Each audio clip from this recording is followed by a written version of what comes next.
undertones are all over this goofy but overall satisfying episode of Soul Eater Not.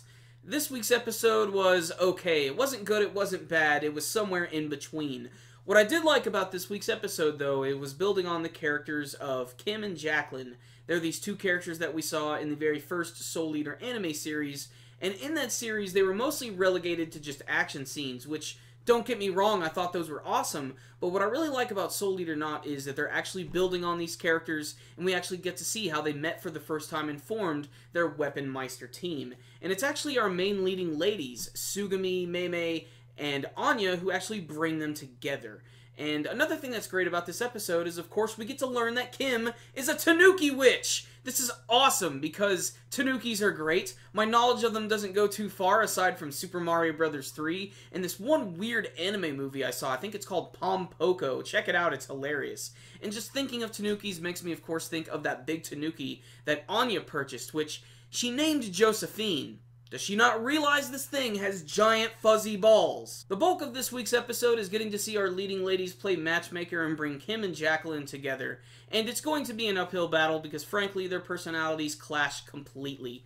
The most important thing about this week's episode is getting to learn that Kim herself is actually a witch, or she is born from witches. This explains why she weighs as much as a duck, and why she can heal people with her strange magic. And that's actually how she gets found out at the end of the episode. After basically fighting with Jacqueline the entire episode, and basically just snubbing her constantly, at the end of the episode there's this one little dog who's constantly annoying Kim, and she just kicks it away and starts to walk away, and then this, like, bike comes by and knocks all these pipes down on top of this dog, completely crushing it. She feels really bad and she starts to heal it, and Jacqueline happens to be watching the whole thing because she's kind of a creepy stalker and that's her thing. But this is when they decide they're actually going to partner up because Jacqueline is going to keep her secret and they're going to be all buddy-buddy. So what is exactly up with the relationship between Kim and Jacqueline anyway? I mean, obviously the big joke of this week's episode are all of the Yuri scenes. I mean, it opens up with Mei and Sugumi playing this rock, paper, scissors game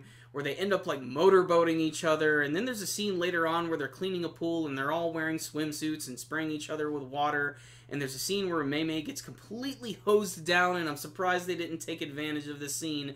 But Anya's about to be sprayed as well, but Sugumi doesn't want to upset her because she doesn't want to upset her dress. And you can see she gets really, really jealous with this. And it goes even further in the episode later on with all the Kim and Jacqueline stuff. I'm not really sure how to read these characters at all. Maybe the Yuri stuff is just being played for laughs, or maybe it's meant to be taken seriously. But aside from all of the stuff and getting to learn a little bit more about Kim, who frankly wanted to leave her witch lifestyle and live a life as a Weapon Meister, and that's why she went to the DWMA, she's about to run into some big problems because it is the third Gorgon sister who appears to be the main villain of this series. She makes another full appearance this week, and she looks creepy as hell, just like her other sisters. She has these disturbing looking eyes, which are basically like these yin-yang formed looks.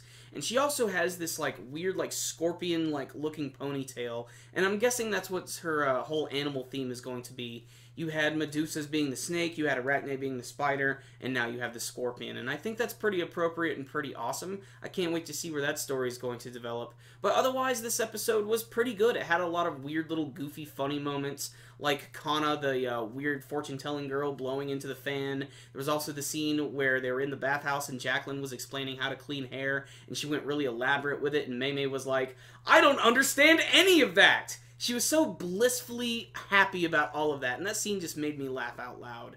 There was a little bit of action at the beginning, and it looks like the story is going to pick up a little bit more as the story goes on. So the rundown on this week's episode of Soul Eater Not is that it was pretty good. The animation and artwork was definitely the highlight this week. It was pretty consistent and clean. There really weren't any too weird-looking wonky moments.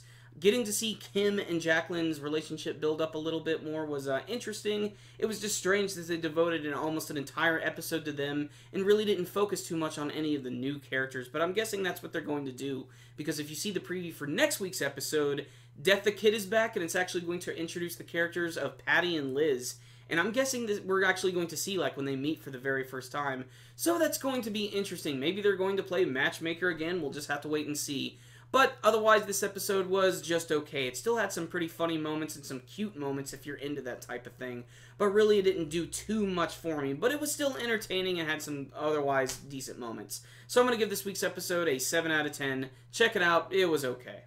If you guys had a chance to check out this week's episode of Soul Eater Not, please tell me what you thought about it. Do you think the Yuri undertones are just played for jokes, or do you think we should take it a little more seriously? And what's going to happen with that third Gorgon sister? Remember guys, before you leave, make sure and give this video a thumbs up and hit the like button. It really helps out the videos a lot. And make sure to subscribe to the channel so you can see all of our latest anime and manga reviews. And make sure to check us out on Facebook and Twitter as well. And you can donate directly to the channel. So, I'll see you next time guys. Super Kami Guru 9000.